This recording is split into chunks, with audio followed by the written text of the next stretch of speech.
segunda parte del sermón que estuvimos compartiendo el día jueves. Estábamos hablando sobre esa situación que vive Pedro y Judas con respecto a la traición o a la negación, ¿cierto?, a nuestro Señor Jesucristo. Y de cómo es que uno de ellos sufre remordimiento y termina buscando, ¿cierto?, un lugar para quitarse la vida, Judas. Y encontramos a un Pedro que también negó al Señor, ¿verdad?, pero que lloró amargamente. Y que lloró amargamente su pecado. Bienaventurados los que lloran, porque estos serán consolados. Amén. Es un Pedro totalmente diferente a Judas.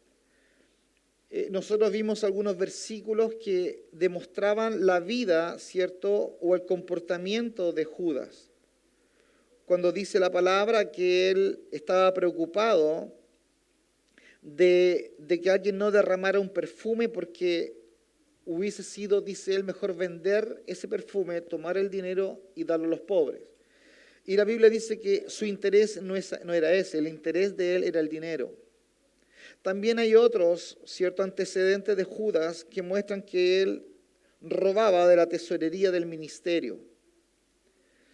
Son antecedentes que nos muestran que Judas nunca tuvo un acercamiento profundo con Cristo.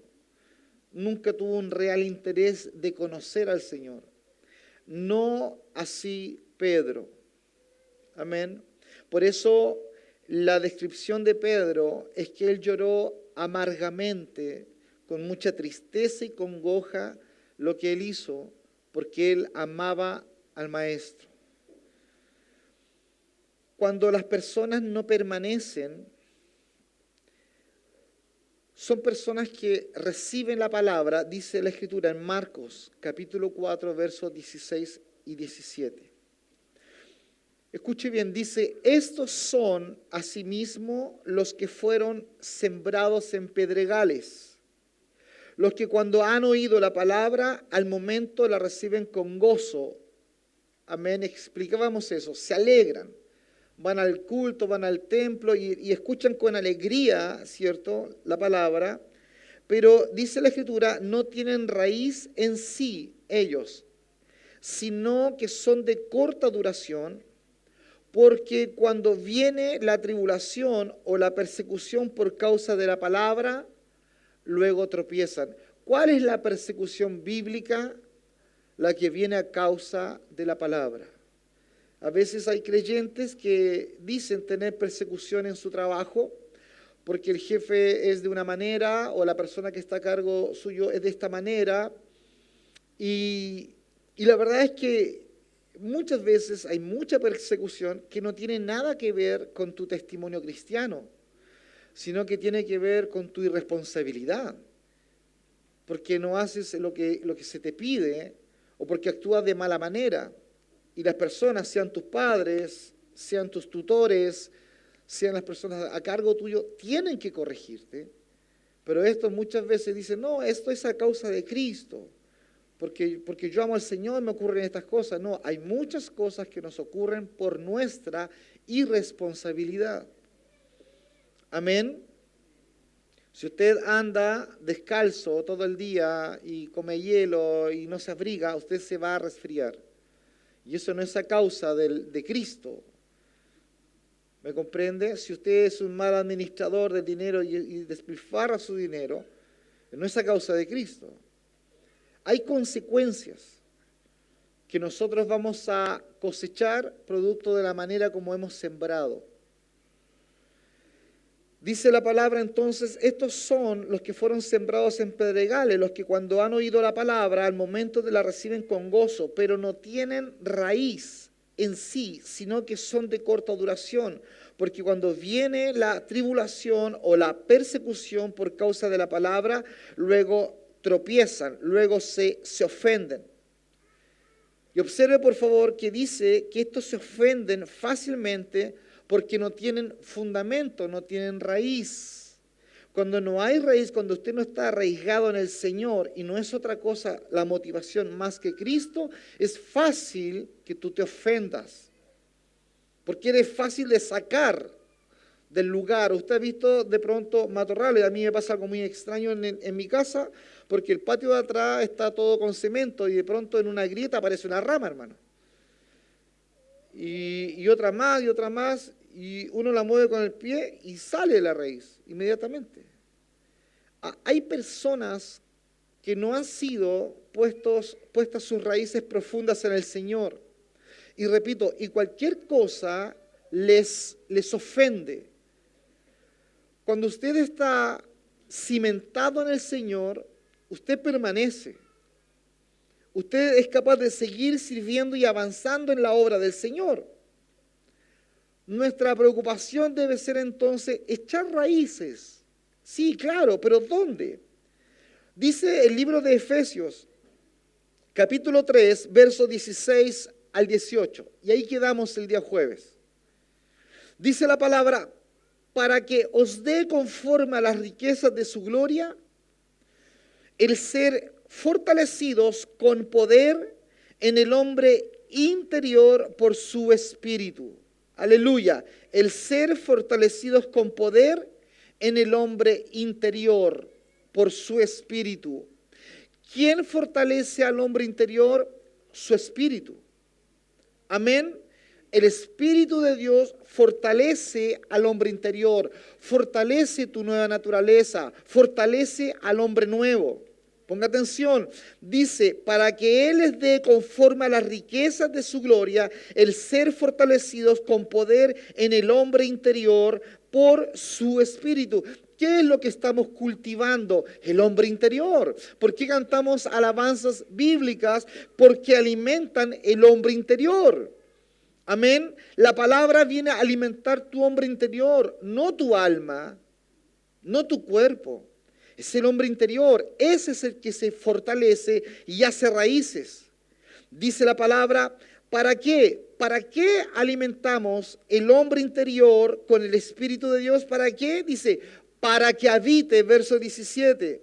El para qué es sumamente importante. Para que habite Cristo por la fe en vuestros corazones, a fin de que arraigados y cimentados en amor, seáis plenamente capaces de comprender con todos tus hermanos cuál es la anchura, la longitud y la profundidad y la altura. Aleluya. Si nosotros no estamos cimentados en el amor, vamos a servir, hermanos, para ser vistos. Vamos a servir porque somos buenos simplemente para trabajar. Hay personas que son trabajólicos. Usted conoce a algunos o algunas trabajólicos, hermano, no puede estar quieto. No, hay que estar haciendo algo. Hay personas que sirven en la obra del Señor de esa manera y creen que lo están haciendo para el Señor. No, es parte de su forma de ser. Por eso es importante que nosotros nos examinemos en la obra de Dios. ¿Por quién yo hago las cosas? ¿Por qué yo ministro? ¿Por qué yo comparto la palabra? ¿Por qué tú haces clase a los niños? ¿Por qué vas a la radio? ¿Por qué evangelizas? ¿Por qué visitas al enfermo? Etcétera. ¿Cuál es la razón? ¿Qué es lo que te motiva? ¿Esperas reconocimiento? ¿Esperas que te nombren? ¿O esperas ser exitoso? ¿O esperas ser el mejor haciendo aquello? Si esas son las motivaciones, estás absolutamente equivocado, profundamente equivocado. Por eso Dios examina nuestros corazones. Por eso la palabra alumbra y hace que tú te encuentres con las motivaciones por las cuales tú estás sirviendo al Señor. Debemos estar arraigados y cimentados en el amor hacia nuestro Señor Jesucristo. Si a nosotros no nos mueve el amor hacia Él, nos va a mover cualquier otra cosa. El agradar, repito, el hacerte conocido, que las personas hablen bien de ti, el ser el mejor, la mejor, debes tener cuidado. Dice la palabra en Juan capítulo 15, verso 13. Dice la palabra, nadie tiene mayor amor que este, que uno ponga su vida por sus amigos. Amén. Nada tiene mayor amor que este, que uno ponga su vida por sus amigos. Por favor, piensa en el Señor. Nosotros no podemos entregar nuestras vidas por alguien en quien no confiamos. ¿Cuántos saben que el Señor es digno de confianza? Él es digno de confianza. Usted quizás no, amén, pero Él es digno de confianza. Nosotros no podemos entregar nuestras vidas, nuestras horas, nuestros días. Nosotros no podemos entregar nuestros hijos ni nuestras familias a alguien que no es digno de confianza. Algunos de ustedes están sirviendo al Señor ¿hace cuánto? 3 meses, 6 meses, 1 año, 5 años, 10 años, 20 años, 30 años, 40 años, quizás más. ¿Por qué lo hacemos? Porque Él es digno de toda nuestra confianza. Amén. Debemos nosotros entonces conocer y comprender la naturaleza y el carácter del Dios al cual nosotros servimos. Él no está con un dedo acusador hacia ti. No, el carácter de Dios, su naturaleza, a la luz de la palabra, me muestra que si yo vengo con un corazón contrito y humillado, Él me va a recibir. Porque conozco al Señor. Él es así. Esa seguridad que Él nos da de que Él nada va a hacer para hacernos daño. Nada. Ni la prueba, ni el fuego, ni el agua va a hacer que tú, escuche bien, usted sufra daños espirituales. El desierto para Israel fue para probarlos y mejorarlos. El horno de Daniel fue para probarlo y mejorarlo. La obra de Dios con nosotros es para probar y mejorar lo que Él está haciendo. ¿Por qué razón a veces los árboles son podados? Para que el fruto que viene venga con más fuerza. Por eso son podados. Nosotros tenemos de pronto épocas en nuestra vida en que somos podados, ¿verdad? Y Dios viene y trabaja contigo y te siente, ¡pum!, el corte de Dios. Y de pronto se acaba una amistad abruptamente y sufres. De pronto se acaba una situación y sufres.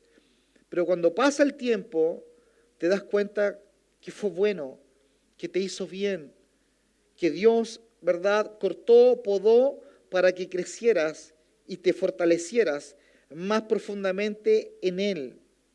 Dice la palabra que Dios, que Él es amor y que en Él no hay egoísmo y que en Él no hay maldad. Por eso Él siempre va a provocar que nosotros vivamos lo mejor. Y lo mejor está diseñado según su plan para manifestar en nosotros el carácter de Él. Quizás lo mejor, ¿verdad?, a los ojos de Dios para ti no sea lo mejor. Quizás aquel jefe que de pronto has tenido problemas o que se te exige o aquella situación adversa que estás pasando te parece que no es lo mejor. Bueno, Romanos 8:28 dice que todas las cosas a los hijos de Dios nos ayudan a bien, a quienes hemos sido llamados con un propósito. Amén. Por lo tanto, lo que a ojos de muchos, repito, puede parecer malo lo que estás viviendo, a los ojos de Dios no es malo.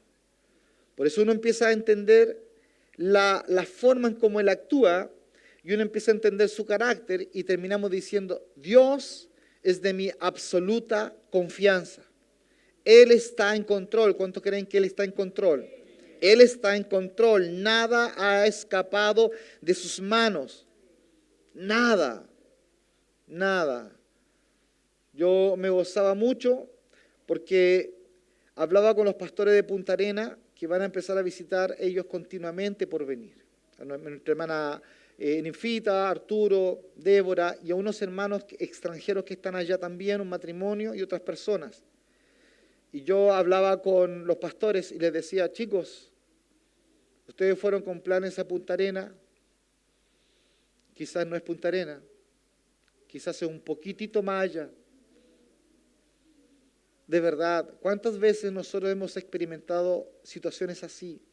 Creemos que es eso y es un poco más allá. Nosotros cuando llegamos el año 97, yo llego en 97, Sayir al 98, un par de meses después, pensábamos que cuando nos fuimos el año 2000 a Puerto Montt, creíamos que pronto llegaríamos luego a Talcahuano y luego a San Antonio, y ahí estábamos en la quinta región. Y no fue así. Estuvimos 11 meses en Puerto Montt y luego volvimos a Chiloé y nunca más nos fuimos y espero nunca más irnos. Porque uno tiene planes, pero siempre uno lo embetuna con las cosas del Señor, como que los prepara para uno. Y Dios tiene otras cosas. Por eso yo te aconsejo que te dejes sorprender con Dios. A pesar de que los planes no salieron como tú crees o no están saliendo como tú esperas, o esa respuesta demora en llegar o quizás nunca llegue, por favor confía en la soberanía de Dios, porque en la soberanía de Dios está su plan.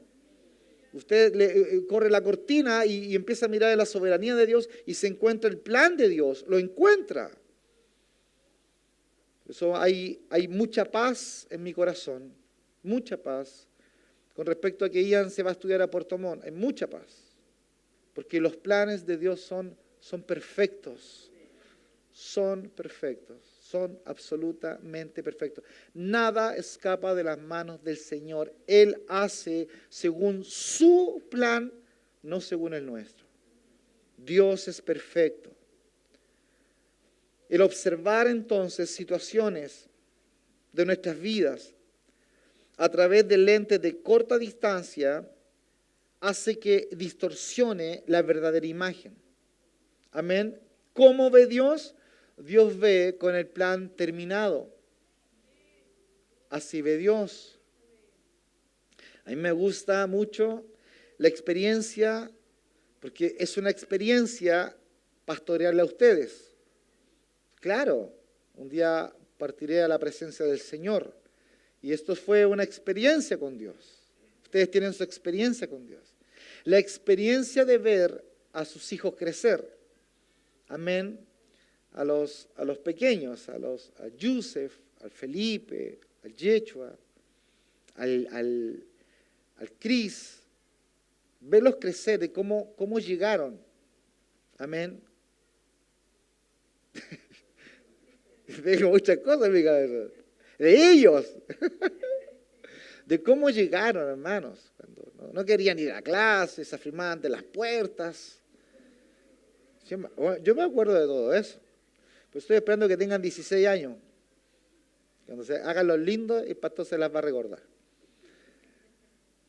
Pero los procesos, hoy día verlos, usted no sé si vio los registros de fotos que se subieron a las redes sociales de la actividad de niños, y ahí están ellos, escuchando con sus ojitos llenos de vida, recibiendo del Señor. No son los mismos. Amén. Claro, Dios tampoco nos hace descansar mucho porque ellos crecen y llegan otros. ¿Se acuerdan cuando llegaba la Maite comiendo papas fritas al estudiante? La Maite ni se acuerda. Pero hoy día va a la radio La Perla. Dios nos va haciendo crecer. Él provoca el desarrollo en nosotros.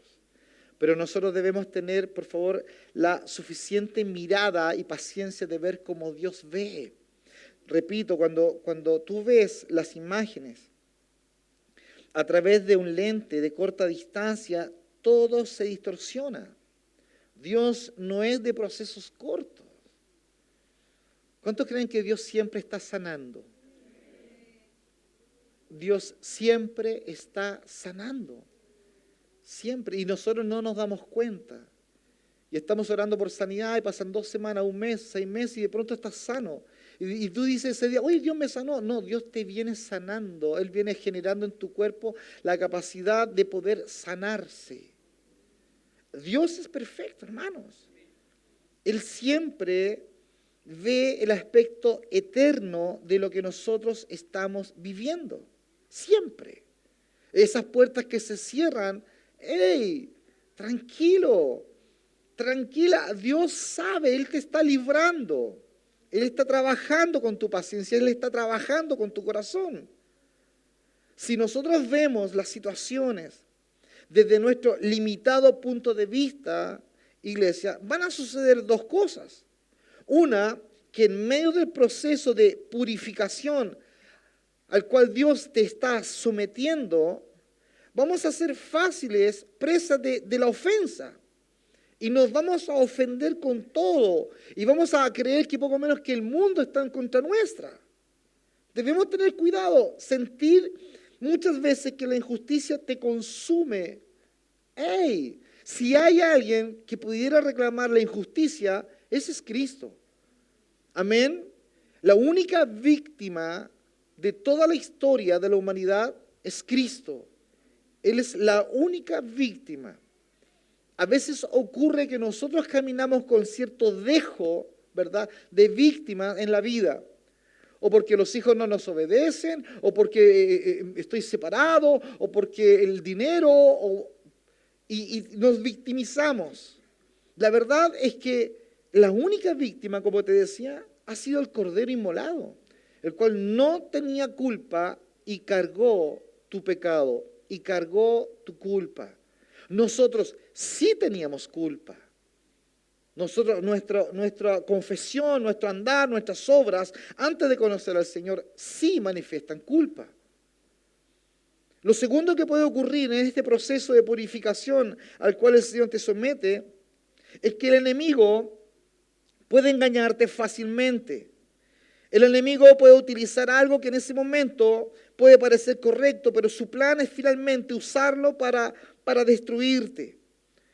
Es una situación, el proceso de desarrollo y de crecimiento, es una situación de cuidado. Yo le decía a usted, el proceso de muda de cualquier crustáceo es que la caparazón sale y quedan expuestos a ser picoteados por las aves. Y ahí están las gaviotas buscando qué crustáceo, ¿cierto?, sufrió el proceso de muda para llegar y comérselos, devorárselos. Bueno, los procesos de desarrollo de nuestros chicos, 11, 12, 13, 16, 17, 18 años, 20 años, son procesos donde quedan vulnerables. Y por eso necesitamos una iglesia que les ampare, padres preocupados encima de ellos, porque están vulnerables a todo, a lo que dice el compañero, a lo que dice la compañera, a lo que enseñan de sexualidad, a las definiciones y redefiniciones y nuevas y ambiguas definiciones de sexualidad, de dónde comienza la vida, de cuál es la relación entre un hombre con hombre, mujer con mujer u hombre con mujer. Se convulsionan los pensamientos, empiezan a tener decisiones erradas, fallidas, porque están en el proceso de muda, en el proceso de desarrollo, donde nosotros los padres espirituales, padres naturales, biológicos, iglesia, maestros, usted adulto, debe cuidar a nuestros hijos, a nuestros niños, a nuestros jóvenes. Lo que esta generación les toca vivir es tan distinto a lo que nosotros vivimos.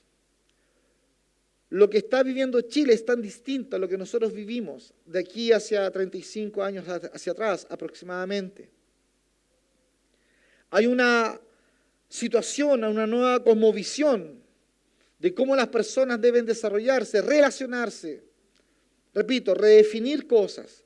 Y esa cosmovisión, cuando tú estás viviendo el proceso de muda, de desarrollo y de madurez, no logras entender, tú empiezas a capturar lo que el profesor de filosofía ateo te quiere enseñar, lo que el profesor, cierto, de tal asignatura también te quiere enseñar, porque cada uno enseña según su prisma y según su visión del mundo. Por eso nosotros necesitamos leer la palabra, porque nuestra mirada del mundo pasa por el prisma de la Escritura. Debemos fortalecer aquello. Si no, seremos presa fácil y nuestros hijos y nuestros jóvenes serán presa fácil. Cuán importante que cuando nosotros estamos firmes en nuestra confianza en el Señor, no nos movemos del cuidado del Padre, no sucumbimos a la tentación de cuidarnos nosotros mismos. Hay muchas veces que las personas llegan a las iglesias, sus vidas desmoronadas, rotas, como una figura de Lego, en cientos de piezas en el suelo. Y viene el Señor y su gracia y su amor y su palabra y sus ministros le atienden, le cuidan, le arman. Y de pronto cuando se sienten ya fortalecidos y que su mundo, ¿cierto?, ha sido ya armado, deciden nuevamente abandonar y se autoaconsejan. Y desaparecen de las iglesias, desaparecen de los cultos, desaparecen de los templos, porque se sienten bien. ¿Cuánto error hay en pensar que tú puedes cuidarte a ti mismo? La Biblia dice que nosotros tenemos un buen pastor, que el Señor es nuestro pastor, que Él es nuestro guardador, que el concepto de Biblia, de escritura y de enseñanza y de principios bíblicos deben estar en nuestras vidas hechos, escuche bien, a profundidad de nuestros huesos, en nuestra carne, que es finalmente lo que a nosotros nos alumbra. Debemos depender absolutamente del carácter amoroso de nuestro Dios. Por eso el enemigo, él busca e intenta apartarnos de la confianza en Dios, pervertir la forma en que nosotros percibimos el carácter de Dios. Cuando Él logra pervertir el carácter de Dios en tu mente, Él logra entablar entonces una dualidad de cómo tú ves a Dios. Un Dios bueno, un Dios malo, un Dios que me entiende, un Dios que me va a dejar hacer esto porque Él es solo misericordia. El cuidado es que nosotros sepamos y entendamos que Dios tiene una forma de ser. Ese veneno inyectado en el libro de Génesis capítulo 3 verso 1, en ese diálogo, búsquelo.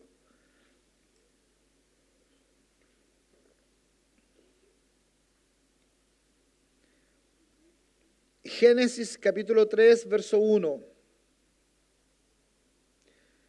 Ese veneno lanzado, ¿cierto?, a través de palabras de la serpiente.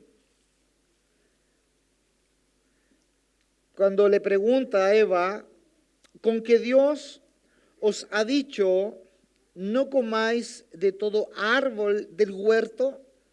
Así que Dios, Eva, te dijo, no comas de todo árbol del huerto. Eso es una mentira. Porque el mandamiento de Dios no era para evitar que el hombre pudiera por sí mismo descubrir, sino que era para que el hombre pudiera obedecer y en la obediencia descubrir. ¿Usted se ha dado cuenta que ha hecho cosas por obediencia? Y en esa obediencia, porque no entendemos muchas veces algunas situaciones que vivimos, pero sí entendemos que es lo correcto. Amén. Cuando usted no entiende muchas cosas, pero sí sabe y entiende qué es lo correcto, usted se mueve por obediencia. Y en esa obediencia tú descubres el beneficio que ella trae. Amén. Lo que hizo la serpiente fue cambiar el mandamiento de Dios. ¿Para qué? Para poder atacar y distorsionar el carácter bondadoso y cuidadoso y amoroso del Padre. ¿Por qué? Porque dice el libro de Génesis, capítulo 2, versos 16 y 17, dice, de todo árbol del huerto podrás comer. Amén. Eso fue lo que él dijo. No dijo, no comas de todo árbol del huerto. La serpiente, Génesis 3:1, le dijo, con que Dios te ha dicho, no comas de todo árbol del huerto. El Señor nunca dijo eso. Lo que está haciendo la serpiente es distorsionar lo que Dios dijo, porque una vez que Él distorsiona eso, distorsiona la mente de Eva y hace que ella desconfíe. Génesis 2:16, vuelvo a leer, de todo árbol del huerto puedes comer, mas del árbol de la ciencia, del bien y del mal, no comerás, porque el día que de él comieres, ciertamente morirás. Amén.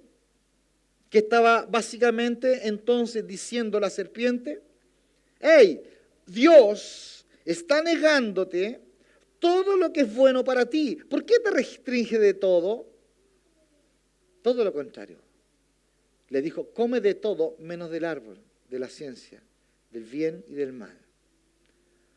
¿Cuántos de nosotros hemos oído a la serpiente decir que Dios te está privando de ciertas cosas, pero que son buenas, pero Él te las quiere privar?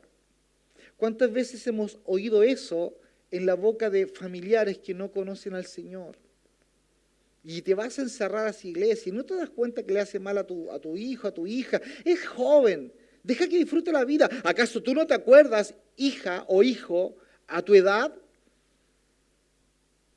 La serpiente lo que hace es distorsionar, cambiar. Y que el que oye tenga un punto de reflexión y diga, en realidad, yo podría tomar mi decisión. Yo podría tomar mi propio camino. Cuando nosotros no tenemos claro al Dios que servimos ni el carácter del Dios al cual nosotros decimos amar, puede ocurrir esto. Por eso la confianza debe estar puesta en sus palabras, escuche, y no en las circunstancias.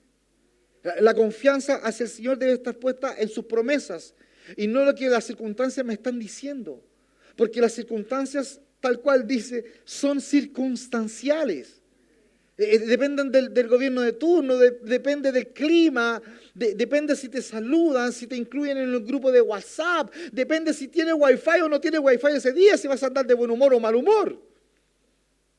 Dios no depende de eso. Las promesas de Dios dependen solo de Él, son de una sola línea.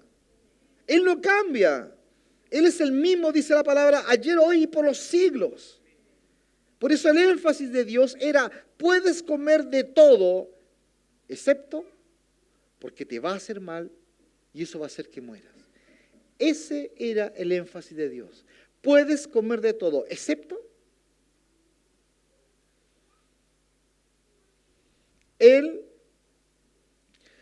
le había dado entonces a la humanidad todo el huerto para disfrutarlo y todas las frutas para comerlas, con excepción de una sola.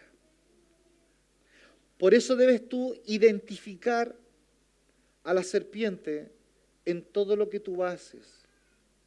Debes identificar cómo las circunstancias hacen que tú te desvíes del propósito de Dios. ¿Cuál es el propósito de Dios? Que tú seas obediente a su palabra. ¿Qué utiliza la serpiente? Las circunstancias, porque las circunstancias te hacen dudar de Él. El fruto era agradable, bueno en la vista y parecía rico y sabroso. Todos los sentidos de Eva fueron atacados.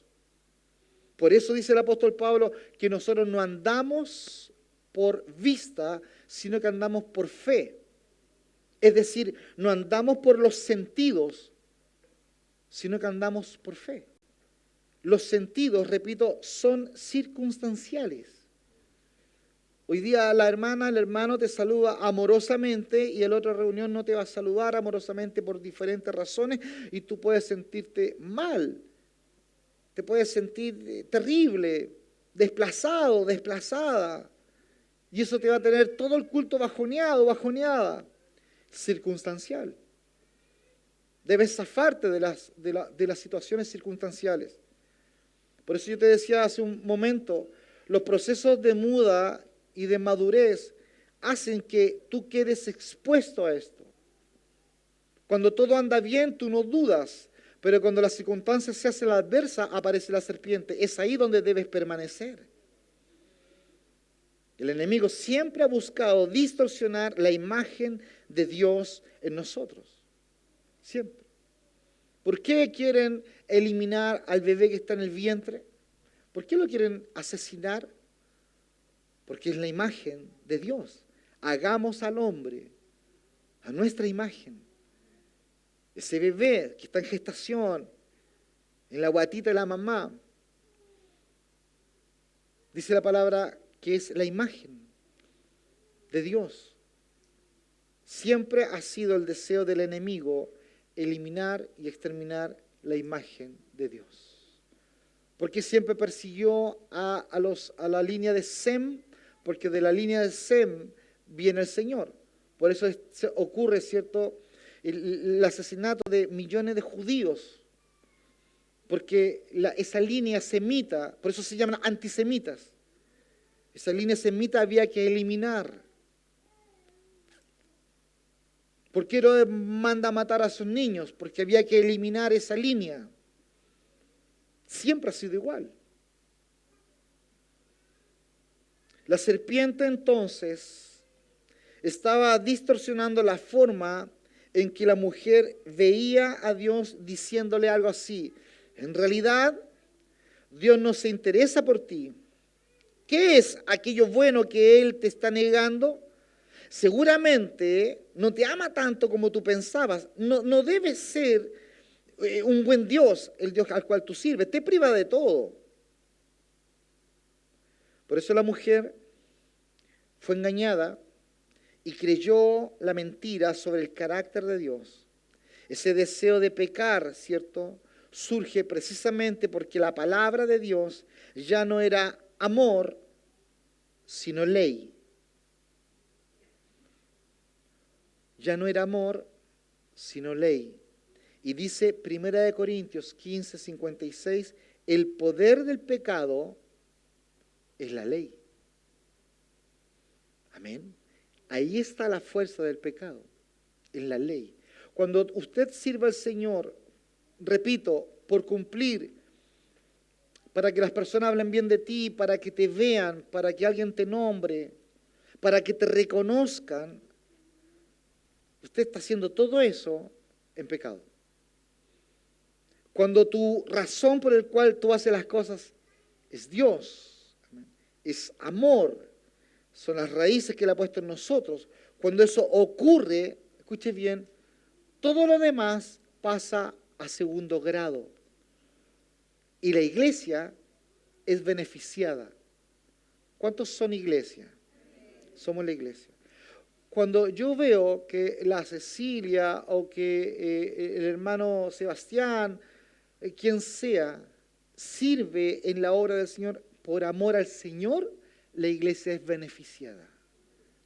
Cuando no pasa eso, existe dentro del propio hombre, la mujer, una autocompetencia. Y no se da cuenta que precisamente el poder que el pecado tiene está en la ley. En hacer las cosas por cumplir para que me vean. He caído de la gracia, dice el apóstol. He vuelto a la ley. Hoy día, el enemigo opera de la misma forma.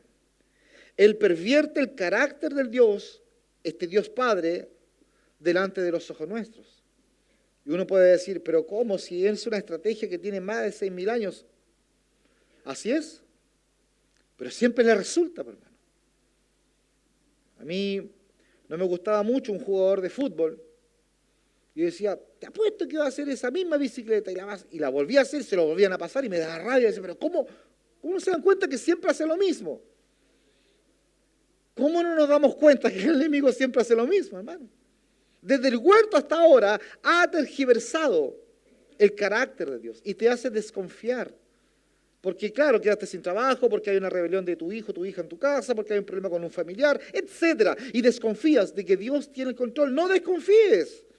No dejes que la serpiente te susurre. Tú sigue mirándolo a Él y confía en sus promesas. Si la estrategia de Él siempre ha sido hacer desconfiar al pueblo de Dios del Dios al cual ellos sirven. Siempre.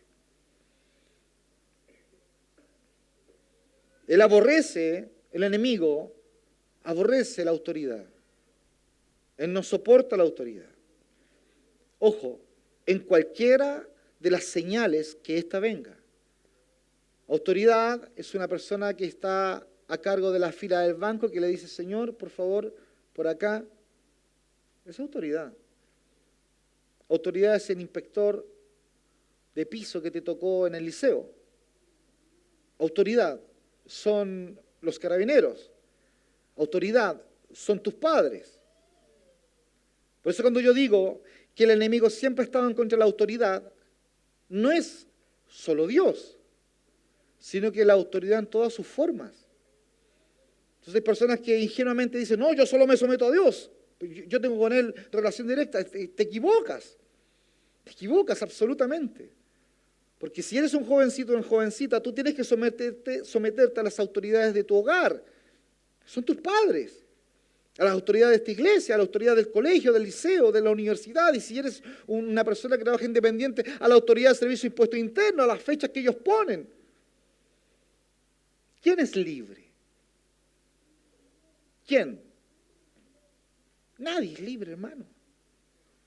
Todo el mundo tiene una autoridad a quien respetar, porque éstas han sido puestas por el Señor.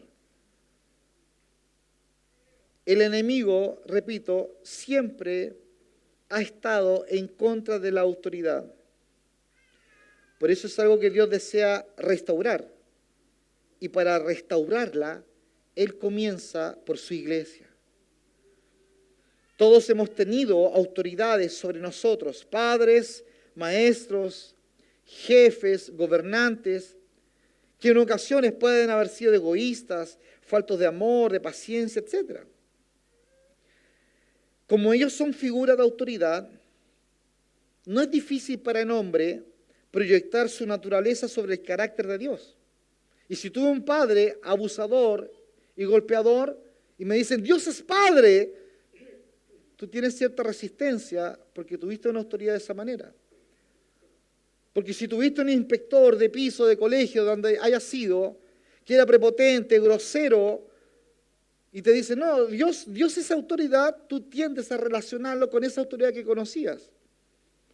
Ese es el problema, que muchas veces proyectamos la autoridad terrenal en el carácter de Dios y no tiene nada que ver. Entonces, nosotros, considerando esto, debemos comprender que Dios ama, escuche bien, que usted ame su autoridad. Dios desea que lo entendamos.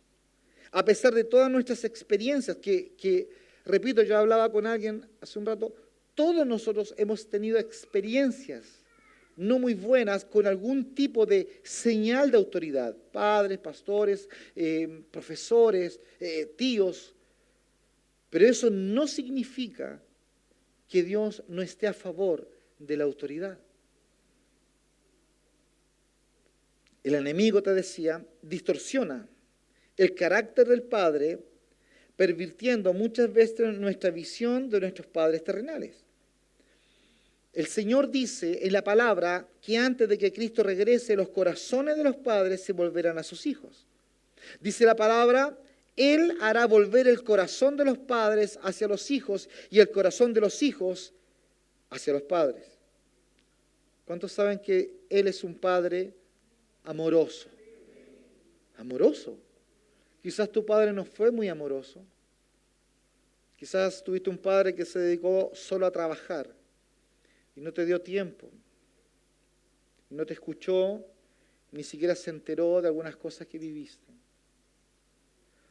Escucha bien, este Padre Celestial, Él sí te ama como tú esperas que te amen acá en la tierra.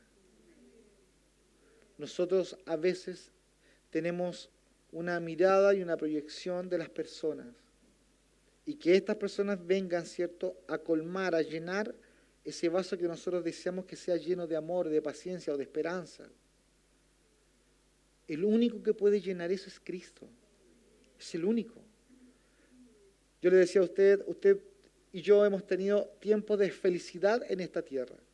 Quizás cuando te enamoraste o te casaste, nació tu primer hijo, tu segundo hijo, tercer hijo, cuarto hijo, no sé. Momentos, sacaste adelante una enfermedad con tu hijo, lo llevaste tantas veces a urgencia y hoy día ya no está y de pronto te llenaste de felicidad. Ver titularse a tu hijo, graduarse, licenciarse y ves cómo tu hijo va leyendo y une letras y te trae gozo, alegría, felicidad. Pero esa felicidad está diseñada por un tiempo y un momento. Porque al otro día o a los 2 días la vida continúa. Y el mismo que estaba uniendo la palabra L con la palabra A, letra L con la A y dijo la que te llenó de tanto gozo el día anterior, al otro día no te hizo caso, botó el plato y le pegaste una apretadita. ¿Por qué?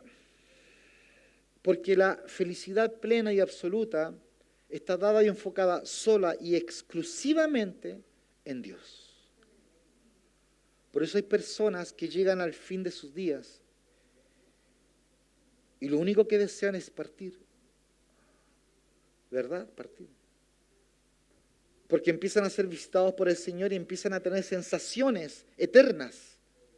Eternas. Y tienen un anhelo de partir. Porque ahí sí que de verdad descansarán en paz. Porque usted puede decir, si usted tiene hijos pequeños, domingo 5 de la tarde, 6, me voy a recostar, voy a descansar un poco, pero su hijo tiene una batería, hermano, llenísima. Y usted no descansa en paz nunca. Nunca. El día que usted va a descansar en paz es cuando lo vamos a ir a dejar acá, hermano, al patio de los Callados, y vamos a decir, ahora sí que la hermana descansa en paz en los brazos del Señor. Mi paz os dejo, mi paz os doy, mi gozo les dejo, mi gozo les doy, mi bondad les dejo, mi bondad les doy, mi paciencia les dejo, mi paciencia les doy, mi amor les dejo, mi amor les doy, no como el mundo la da. Porque lo que Dios da, escúchame bien, no es de este mundo. Amén. El deseo y el sacrificio que tú tienes de servir al Señor no es de este mundo. Si ese deseo y ese sacrificio tú lo utilizas para jugar fútbol o para hacer tu hobby, ese deseo no tiene nada que ver con el servicio a Dios. Porque el servicio a Dios tiene un ingrediente que se llama negación y muerte. Cuando usted hace algo con pasión porque te da placer, eso no tiene ni negación ni muerte. Porque tú disfrutas. Por eso, lo que Dios nos da, repito, no es de este mundo. Lo que Dios nos da es celestial, es puro, es eterno. Esa naturaleza de Él. Esa que Dios anhela que sea vista en usted, usted que ministra. Porque usted sabe que la sanidad del alma pasa por la vida espiritual para poder alcanzar, escúcheme bien esto, un alma y ministrar esa alma. Todo lo que llega a esa alma que sea espiritual tiene que pasar por el Espíritu. Por eso nuestro espíritu debe estar siempre dispuesto a ser canal, ¿cierto?, por donde Dios pase. ¿Cómo vamos a alcanzar a otros si nuestro espíritu, ¿cierto?, no ha sido lleno de Él?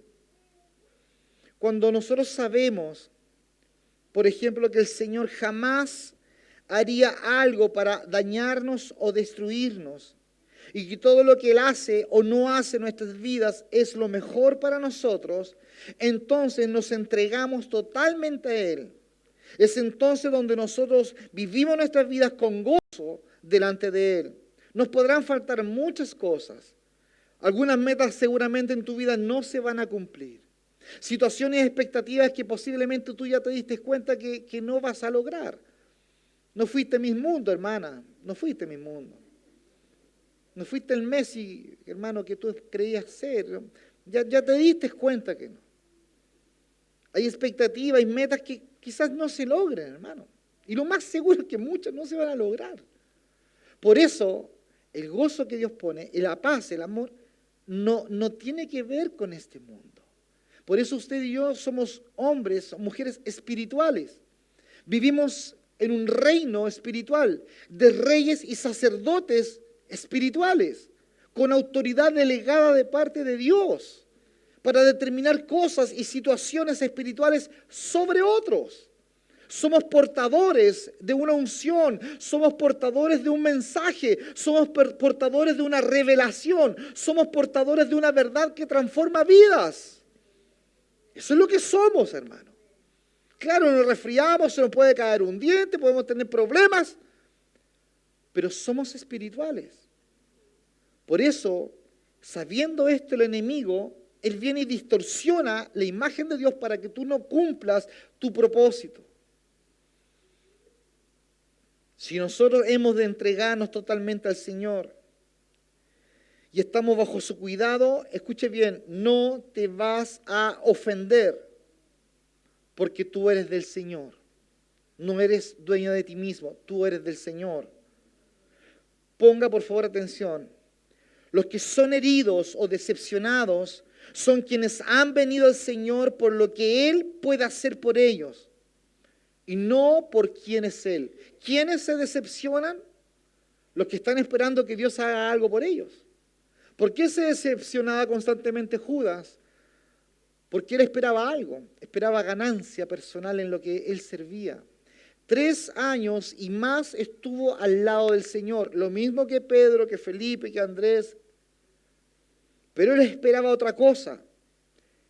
Por eso las personas finalmente se manifiestan en su vida que no tienen raíz, porque no encuentran el beneficio personal y se decepcionan, porque no vienen al Señor por quién es el Señor, sino por los beneficios. ¿Cuántas personas llegan día a día, domingo a domingo a nuestros templos? Por culpa del ofertón del púlpito, la oferta de Cristo, de lo que Él te puede dar, cómo te puede sanar, cómo te puede dar trabajo, cómo te puede dar novia, cómo te puede... Y te llenan de situaciones que probablemente muchas de ellas no se van a cumplir. Pero como no tienen raíz, ellos en el Señor se decepcionan y se sienten ofendidos y finalmente abandonan. Por eso cuando nosotros tenemos esa actitud, es muy fácil desilusionarse. Por eso el hecho de estar centrado en nosotros mismos hace que tengamos una vista muy corta y distorsionamos el evangelio. ¿Usted ha visto esos espejos súper baratos, hermano? Que son bien como angostitos. Y usted se mira y se ve así como... Usted se mira así, se ve flaquito, hermano. A veces hay personas que ven a través de ese tipo de lentes. Todo distorsionado, parece, la imagen se parece, pero no es usted, hermano. No, porque ella aparece sin guatita, pues, hermano. Y los chiquititos se ven altos y se sienten bien, pues. No podemos ver las circunstancias inmediatas con los ojos de la fe. Dios es un sembrador, Él es de tirar semillas. Así es Dios. Él es de esperar. Y tira la semilla y espera. Y espera el clamor de Israel. 50 años. Falta. 100 años. Falta. Pero el Señor, los ángeles, me imagino yo, mira cómo sufren. No, yo los conozco. Falta. 150 años de esclavitud, falta, pero Señor, no exagera, no. 250 años, 300 años, Señor, 400, no se te estará pasando la mano, 430 años, ahora es cuando. Porque Dios nos conoce. Dios es Dios de tiempos. Si tú te apresuras, tarde que temprano vas a sentirte ofendido, ofendida, y te vas a ver que no tienes raíz. Esto es muy delicado, porque a veces uno toma decisiones y cree que la decisión que está tomando afecta solo a Mitchell. No, afecta a su esposa, afecta a sus hijos, afecta a su entorno. Debemos tener cuidado con los tiempos del Señor, no apresurarnos, por más, escuche bien, por más que la causa parezca buena, loable, no es suficiente, no es suficiente. Perdámonos entonces mejor en los brazos del Señor. Cuando verdaderamente nuestras vidas están perdidas en Él, sumergidas en Él, es cuando conocemos el carácter del Señor y compartimos su gozo. Es ahí donde nada puede sacudirnos, donde nada puede hundirnos. Porque, repito, es fácil ofendernos cuando juzgamos según lo que nos rodea y según nuestras circunstancias naturales. Es fácil. Eso es lo que se llama ver con los ojos naturales. Todo te ofende, por todo encuentras tropiezo. Pero cuando miramos a través de los ojos del Espíritu, nos alentamos. Sí, y encontramos esperanza. Quizás, claro, el hermano le tocó hacer aseo, le tocó hacer clase a los niños, o le tocó ir a la radio y de pronto se quedó en silencio, se sintió urgido, no había qué decir. Ten paciencia, si tú hablas como un troglodita, ten paciencia. Deja que se desarrolle, hermano. Mira, a tu hijo menor, hermano, tú no andabas a la chuleta con él para que caminara. Tuviste la paciencia con tu primer hijo, primera hija. Somos un cuerpo. Y el cuerpo, iglesia, este cuerpo, la iglesia de Cristo, el único momento en que esta iglesia sea perfecta va a ser cuando nosotros no estemos. ¿Usted cree eso? Por eso a mí me gusta mucho cuando coordino a alguno de ustedes y siento Señor y dicen una proclamación y Dios me toca y dijo, ¿y de dónde saca?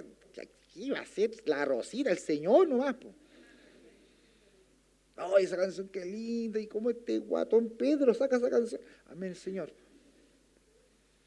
O sea, por favor, lo que intento decirles es que nosotros manifestamos al Señor en nuestra imperfección, en nuestras debilidades.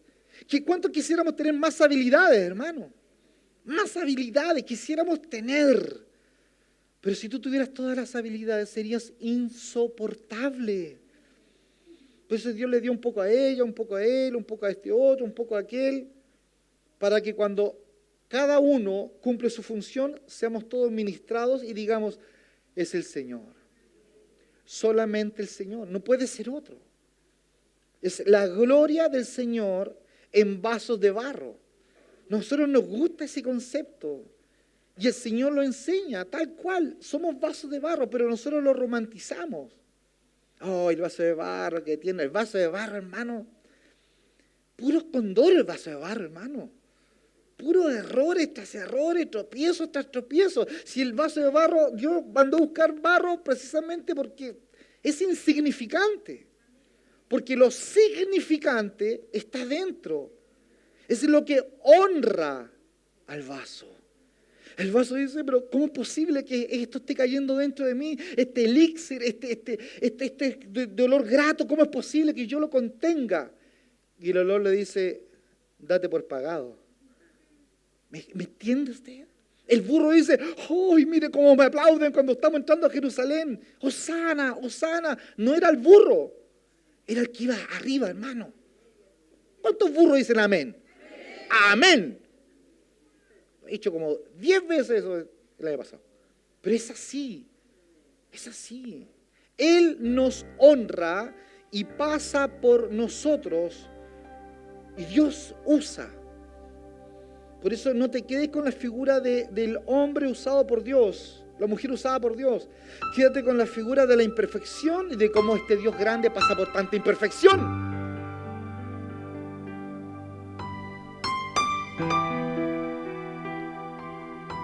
Que el Señor nos enseñe a ver a través de los ojos del Espíritu. Podamos entender que Dios es Padre y a veces tiene métodos que no entendemos y lógicas que no comprendemos. ¿Cuántos creen eso? Nosotros los padres lo hemos experimentado con los hijos. Que a veces los hijos nos miran y no encuentran lógica en nuestras decisiones. Y no todo lo vamos a explicar. No todo. Nosotros los padres no estamos para darle explicaciones a nuestros hijos en todo. En algunas simplemente tienen que obedecer.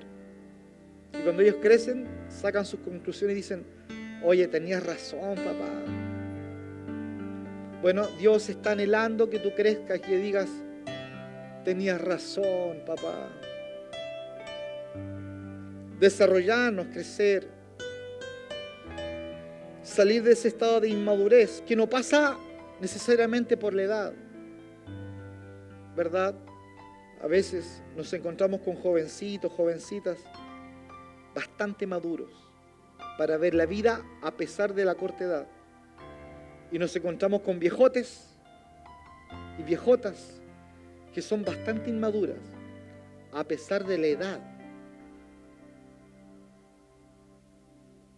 ¿Por qué el apóstol Pablo advierte a Timoteo: nadie tenga en poco tu juventud? Por eso. Porque se iba a encontrar con algunos que iban a encontrar en poco su juventud. ¿Quién es este muchacho?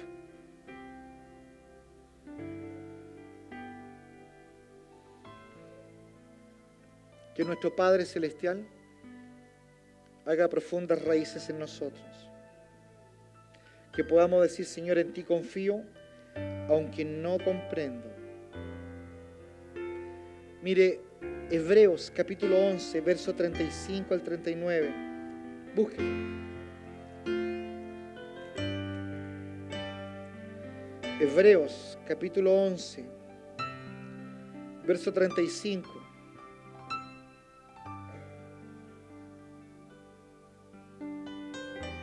Habla de aquellos que nunca vieron el cumplimiento de sus promesas por parte de Dios. Pero ¿sabe qué es lo maravilloso? Nunca flaquearon. Y ese es el desafío. No flaquear a pesar de que yo no veo. Eso es relación con Dios. Dice la palabra: las mujeres recibieron sus muertos mediante resurrección, mas otros fueron atormentados, no aceptando el rescate a fin de obtener mejor resurrección. ¿Me está siguiendo? Otros experimentaron vituperios y azotes. Aleluya. Y a más de esto, prisiones y cárceles. Fueron apedreados, aserrados, puestos a prueba, muertos a filo de espada.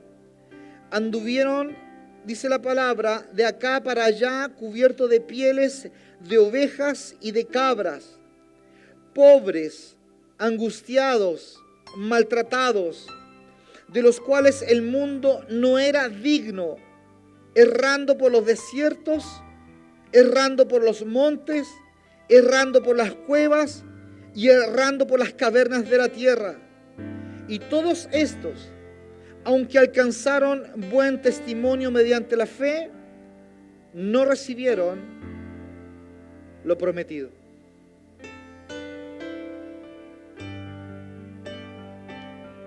Qué tremendo.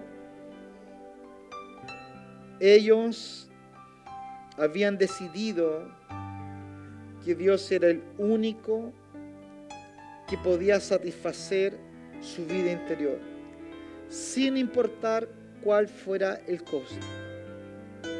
Por eso la promesa para estos es lo que dice Apocalipsis 22:12. He aquí, yo vengo pronto, y mi galardón conmigo, para recompensar a cada uno según su obra. Yo soy el alfa y la omega, el principio y el fin, el primero y el último. Estos creyeron en el Señor aun cuando murieron sin ver el cumplimiento de las promesas. A ellos nada podía ofenderlos. Nada.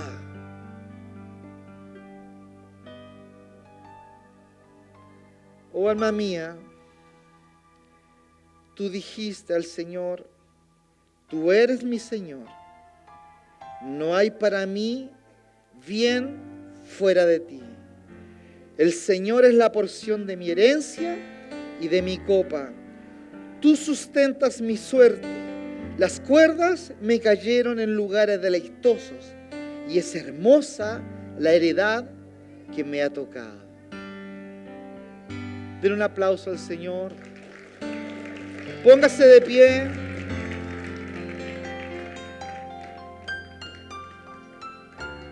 Estamos nosotros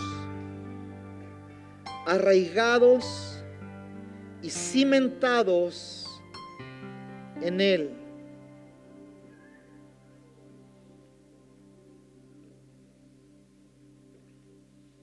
Volvamos solo un momento a Pedro.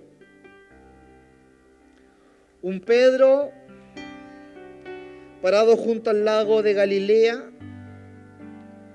que ya no le quedaba, escuche bien, aliento para jactarse de lo grande que él era y de los eventos en los cuales él había estado involucrado junto a su maestro. Ya no había aliento. ¿Se ha sentido así? Sin aliento, porque hemos fallado al Señor. Toda su fuerza natural, ¡pum!, al piso. El objetivo del zarandeo del Señor era justamente derribar su fuerza natural. Y él ahora veía con toda claridad la futilidad de su tremenda fuerza de voluntad que había sido derribada. Es decir, Cristo había ubicado a Pedro. Ahora él era un candidato perfecto para ser un apóstol. Ahora el candidato perfecto para poder abrazar la gracia del Señor. Cuán importante, iglesia, es ser ubicados. Cuán importante es que Dios te ubique. Que te ubique. David dice, bueno, me fue haber sido humillado para que aprenda tus estatutos. Bueno, Señor, bueno me fue haberlo pasado mal para que yo aprenda tu consejo. Eso es lo que escribió David. Uno ve y cree que la vida de David estaba toda solucionada. No, lo que nosotros leemos de David es cómo Dios fue trabajando en su vida. Pero para nosotros es sencillo porque leemos la Biblia, pero David la estaba viviendo. En David se estaba escribiendo la Escritura. Y la Biblia dice que para nosotros esto es de provecho.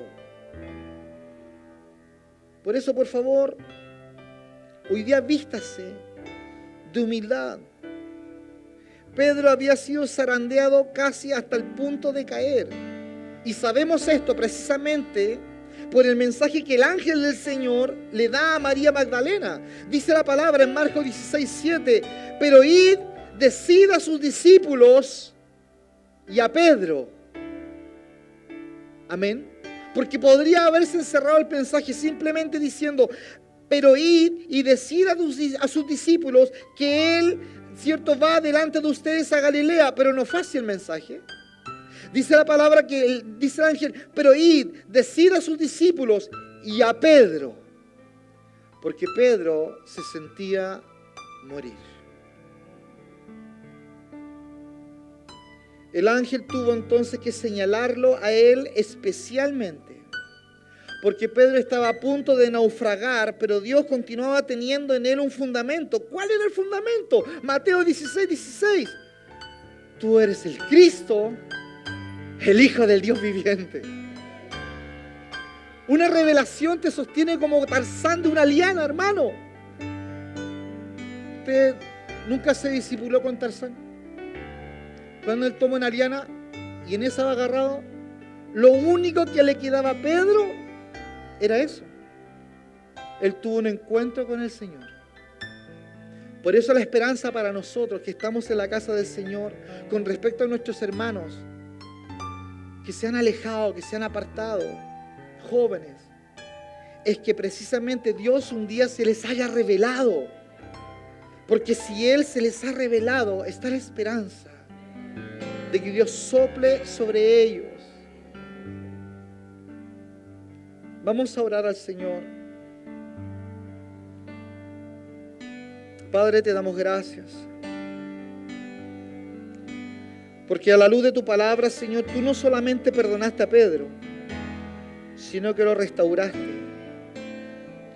De cómo esa roca pequeña, Señor, que medularmente, Padre, tenía lo mismo que la gran roca, que eras tú, Señor.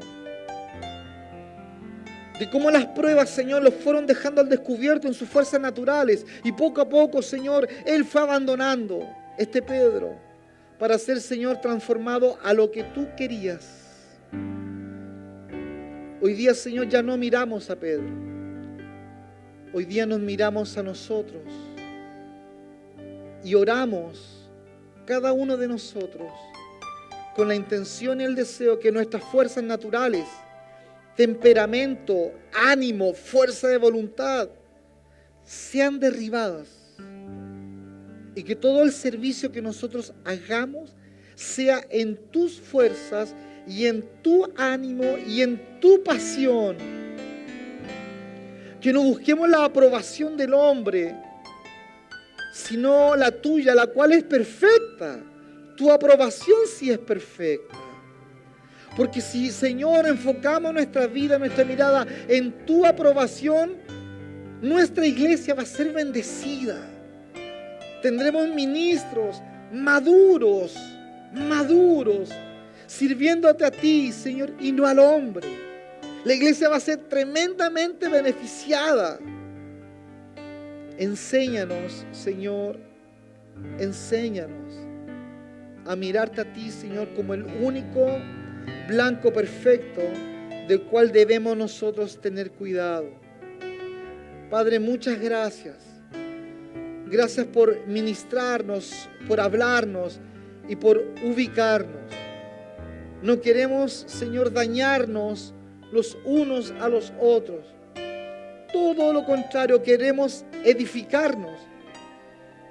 Queremos sostener nuestros brazos caídos, abrazarnos y amarnos.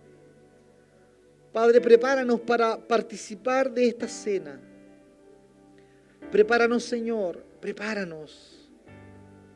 Prepáranos, Señor, para beber este vino y comer este pan, señal de tu cuerpo, de tu sangre.